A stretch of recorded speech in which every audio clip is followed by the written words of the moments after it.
toujours les vidéos de la série Comment occuper son temps en confinement.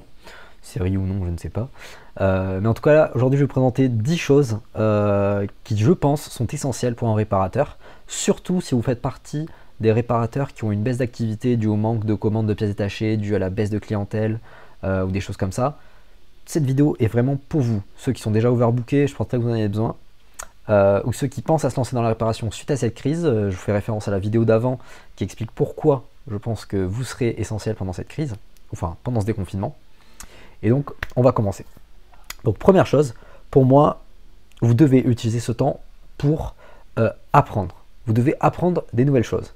Il va y avoir plein d'appareils que vous n'avez jamais démontés, que ce soit des Xiaomi, des Huawei, etc. Donc, vous devez apprendre. Apprenez à démonter des nouveaux appareils. Apprenez des nouvelles techniques de réparation. Pour ça, je vous conseille d'aller fouiller sur iFixit, iFixit.com. Il y a plein de tutoriels de réparation pour des appareils que vous n'avez jamais démontés, peut-être des MacBooks, des ordinateurs portables, des Huawei, des Xiaomi, OnePlus, etc. pour que vous puissiez vous diversifier au niveau des marques.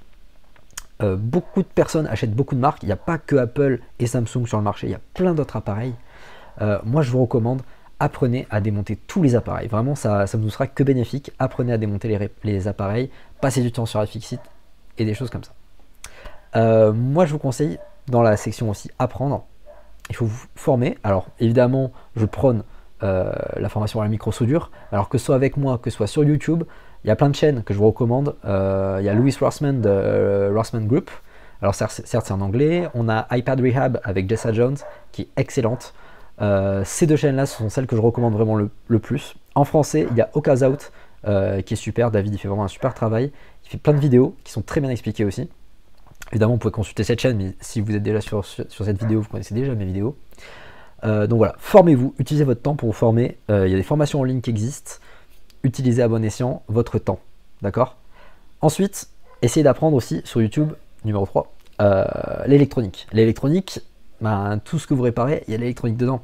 Comprenez les bases, comprenez les résistances, les condensateurs, etc. Si vous ne prenez pas de formation payante, formez-vous à fond sur YouTube sur l'électronique. Achetez un livre. Tout le monde lit des livres. Moi, je vous conseille aussi de voir, ça peut être intéressant pour vous de mieux comprendre. Pour mieux comprendre ce que vous réparez et être vraiment bon dans ce que vous faites, il faut comprendre les choses. Il faut savoir comment elles sont fabriquées. Regardez des vidéos, comment sont fabriquées les batteries, comment sont fabriqués les écrans en Chine, comment sont assemblés les téléphones, pourquoi il y a de la colle bleue sur les vis, comment sont fabriquées les vis, comment sont fabriquées les cartes mères, tout. Il faut que vous sachiez comment sont fabriquées les choses pour mieux et plus rapidement identifier les pannes et être vraiment quelqu'un qui diagnostique les choses rapidement, efficacement. Et surtout, ça vous fera que des clients plus contents parce que tout sera mieux réparé, diagnostiqué plus rapidement, vous n'allez pas facturer des diagnostics sans réparation derrière, ça rend les clients mécontents. Bon, on sait que nous on passe du temps, donc il faut absolument qu'on facture ces diagnostics. Regardez comment sont faits les lentilles d'appareils photo, les écrans de MacBook, comment ils sont assemblés, etc. Toutes ces choses en fait qui vont faire mieux comprendre l'industrie. Et moi je vous conseille vraiment, apprenez, regardez comment c'est fait, écrivez-les, peut-être apprenez-les par cœur, mais comprenez. Numéro 4, moi je pense que c'est l'une des choses les plus importantes pour tous ceux pour qui ce n'est pas encore le cas. Il faut absolument que vous digitalisez. Par se digitaliser, j'entends ne plus simplement avoir une enseigne dans une rue passante. C'est déjà très bien, ça vous amène du monde, mais c'est pas suffisant. Si c'est le cas et que vous êtes obligé de fermer pendant cette crise, vous le voyez, ça vous fait une perte de chiffre d'affaires assez phénoménale. Donc il faut passer dans l'ère du digital, il faut aujourd'hui avoir un site web, il faut se référencer sur Google, il faut avoir son numéro en clair sur page jaune, utiliser tous les moyens numériques, il y en a plein des gratuits en plus, on peut faire plein de choses très facilement, gratuitement, très rapidement, même sans connaissance en électronique ou en internet, etc. Demandez à votre fils qui est peut-être plus jeune et qui comprend mieux toute cette techno, demandez à un collègue, demandez à quelqu'un de vous aider sur ça, de vous accompagner sur votre digitalisation. C'est hyper important que vous ayez un site web pour que les gens puissent taper, imaginez que vous réparez à Toulouse, il faut qu'en tapant réparation iPhone Toulouse, votre site apparaisse quelque part. Si c'est à Verfeil, si c'est à Paris, si c'est dans un petit village, il faut que vous ressortiez sur Google. Quand aujourd'hui quelqu'un casse un téléphone mais il n'habite pas dans un centre-ville, il ne va pas juste se balader et chercher une boutique au hasard, il va chercher sur Google où est-ce que je peux réparer mon téléphone le plus rapidement possible et au meilleur prix. Il va regarder des avis, il faut que vous ayez des avis. Un site pas incroyable, même si c'est qu'une page, il faut peut-être qu'il y ait vos tarifs, votre numéro de téléphone, un email, qu'est-ce que vous proposez comme prestation. Si vous faites de la microsoudure, mettez-le en avant. C'est hyper important. Je vois encore aujourd'hui des gens qui font un boulot incroyable, qui savent faire de la microsoudure, mais qui ne le mettent pas en avant. Et après, ils me disent, ouais, mais bon, j'ai qu'une microsoudure par mois. Mais si c'est pas écrit sur votre site, forcément, personne ne va vous amener de microsoudure. Ou alors ceux où par chance, on vous amenez un écran à changer, et en fait, c'était une carte mère qui est abîmée. Donc, mettez-le en avant. Si vous proposez un service, mettez-le en avant. Sinon, vous ne saurez jamais pourquoi les gens ne viennent pas. Utilisez les réseaux sociaux. Créez-vous un compte Facebook, même si vous n'aimez pas Facebook, ça ramène du monde. Instagram aussi, ça ramène du monde aujourd'hui. Twitter, peut-être un peu moins pour les réparateurs, en tout cas moi je le manie pas aussi bien cet outil. Mais utilisez tous les outils numériques qui sont à votre disposition pour vraiment propulser vos ventes et faire en sorte que les consommateurs vous trouvent. Quand un téléphone est cassé, ils veulent une réparation rapide et chez quelqu'un en qui ils ont confiance. Donc créer une confiance avec ses élèves. Ça, c'est le point numéro 6. Créer de la confiance avec vos clients, pas vos élèves, autant pour moi. Produisez, si vous avez le temps, des vidéos. Ça coûte pas grand-chose. Vous pouvez faire ça avec un smartphone. Ouvrir une chaîne YouTube, ça prend quelques secondes. Même si vous ne faites pas sur YouTube, sur Vimeo, n'importe quelle plateforme, même si c'est sur Facebook. Et mettez des vidéos où vous expliquez, ben voilà, on a ça comme matériel. Vous voyez là, ici, il y a une trinoculaire. Bah, tout de suite, ça fait un petit peu plus pro. Quelqu'un qui fait la microsoudure mais qui n'a pas de microscope, ça fera un peu moins pro. Alors évidemment, il peut être peut-être très très fort et qu'il n'a pas besoin de ça. Moi en général, je recommande d'utiliser ce genre d'outil parce qu'on est beaucoup plus précis. S'il n'a pas de fer à souder mais qu'il fait de la microsoudure, ben évidemment il y a un problème. Mais voilà, présentez ce que vous faites, mettez-vous en avant. Il faut que les clients, ils voient votre vidéo, ils se disent « Ah, j'aimerais bien qu'il habite pas loin de chez moi, comme ça quand j'ai un problème, je vais aller voir lui. » Si vous faites votre travail bien, vous allez avoir des clients, même s'ils sont à Paris, à Nice ou quelque chose comme ça où il y a plein de magasins de réparation, ils vont envoyer leur téléphone chez vous par la poste, ça va arriver jusqu'à chez vous pour que vous puissiez le réparer, parce qu'ils ont vu quelqu'un sur leur écran qui leur a inspiré confiance, qui avait l'impression qu'il avait, peut-être qu'il n'avait pas les meilleurs outils, mais il inspirait confiance et il avait l'air de savoir de quoi il parlait. Donc mettez en avant le savoir que vous avez. Vous n'êtes pas obligé de partager tout le savoir que vous avez.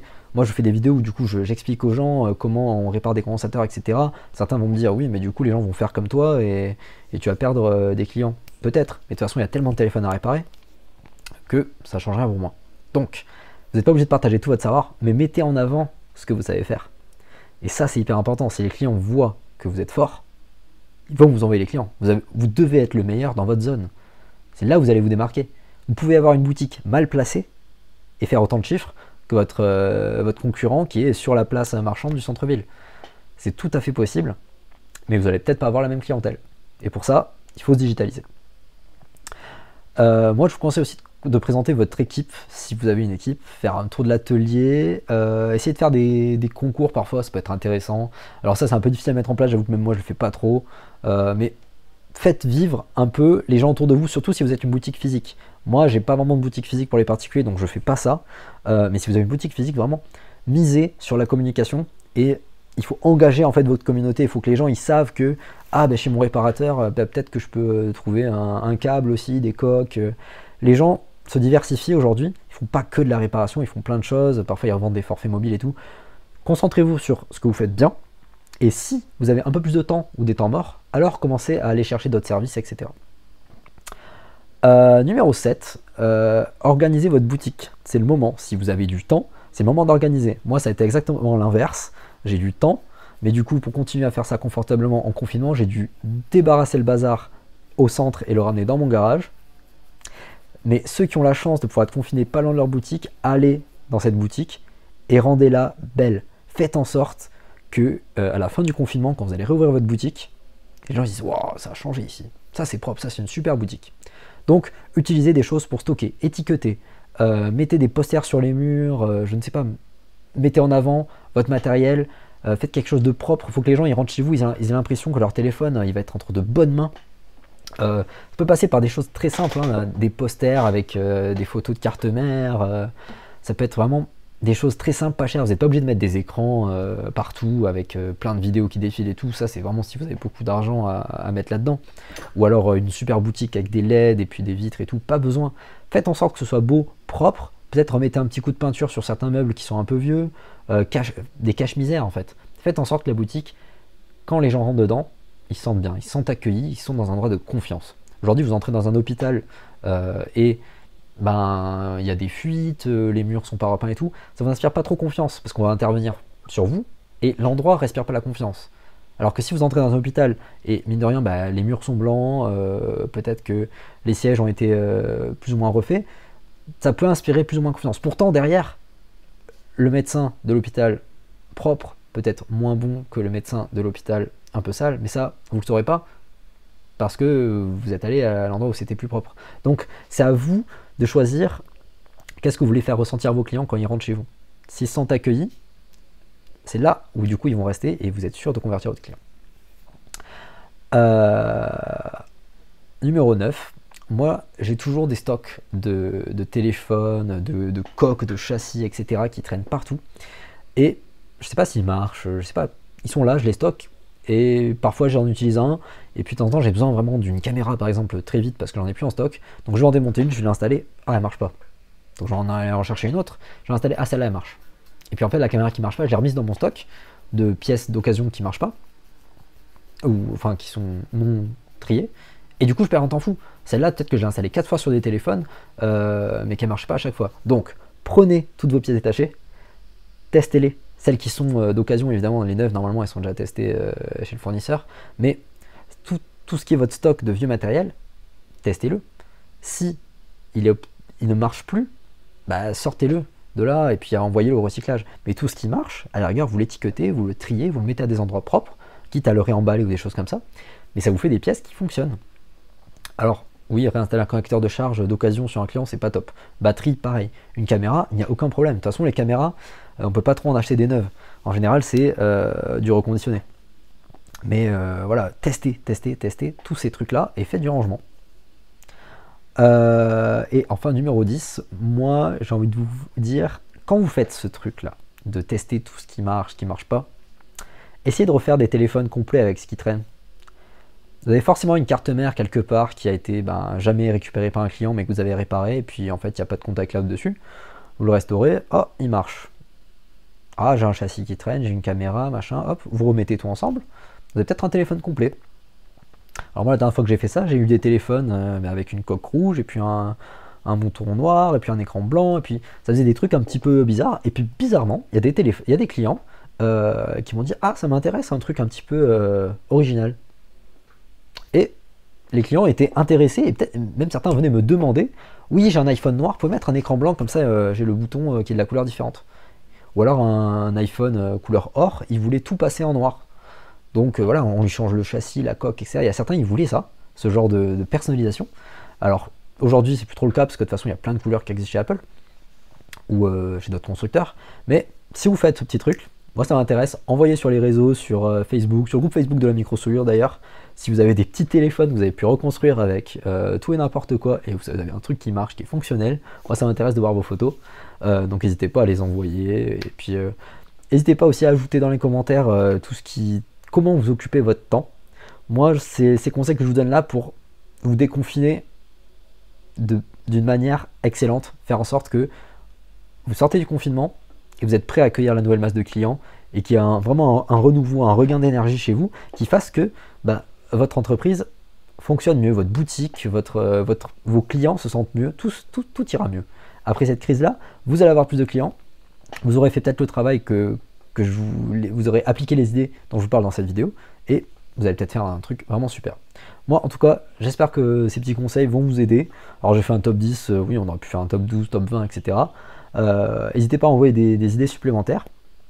Peut-être j'ai oublié des choses hyper importantes auxquelles j'ai pas pensé, mais voilà, n'hésitez pas. Et puis si vous avez des questions ou quoi, moi j'essaie de vous répondre, que ce soit via Facebook, Instagram, dans les commentaires, etc. Mais voilà, n'hésitez pas à nous suivre, et puis peut-être à bientôt, et bonne chance avec cette crise.